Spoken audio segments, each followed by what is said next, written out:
मरकज निजामुद्दीन के मौलाना साद कांधलवी पर इल्जाम है कि वो भड़काऊ भाषण देते हैं और अपने मानने वालों को कोरोना और सरकार के कानून के खिलाफ उकसाते हैं।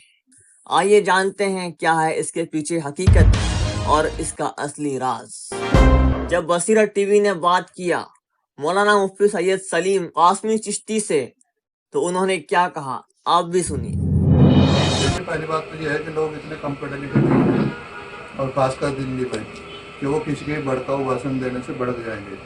हमारे मुल्क का जो वज़ीर आज़म है, वज़ीर दाखिला है, तो और पूरी मशीनरी लगी हमारी दिल्ली कैंपेनिंग में।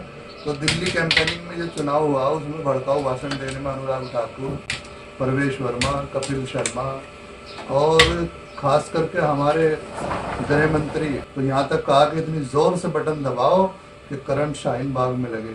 इन तमाम चीज़ों के बाद भी दिल्ली के लोग भड़के ही नहीं, और वोट उन्होंने बीजेपी को दिया नहीं, तो लोग इतने पागल तो नहीं हैं कि किसी के भड़काने से भड़क जाएंगे। और इसका तो सबूत है, खुद हमारे होम मिनिस्टर ने ये बात कही है कि हम दिल्ली का इलेक्शन इसलिए हारे कि हमने हेट स्पीच दी, हेट की बिना पर हम दिल्ली में हार गए हैं। तो दिल्ली का हारना बता गया है कि हेट।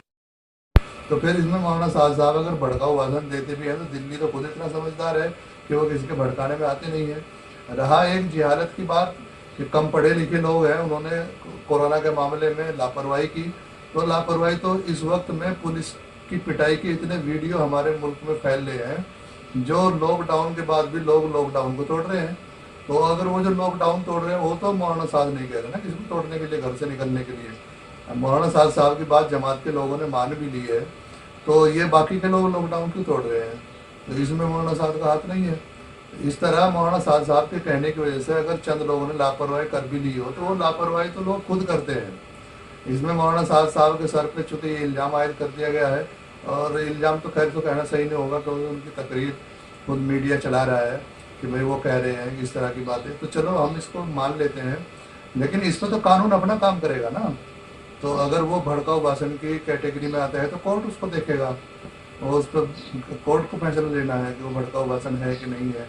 भड़काऊ भाषण तो ये होता है कि भाई मुल्क के खिलाफ या फिर किसी कौम के खिलाफ इस तरह की बात कही जावे, तो इसको तो कोर्ट को देखना है। लेकिन मैं जहाँ तक समझता हूँ कि मुल्क में इतने कम पढ़े लिखे लोग होने के बावजूद भी इतने सेंसिटिव तो कम से कम है कि अपने अच्छे बुरे को समझते हैं। दिल्ली ने इस बात को साबित कर दिया है बीजेपी की पूरी मशीनरी को हरा करके।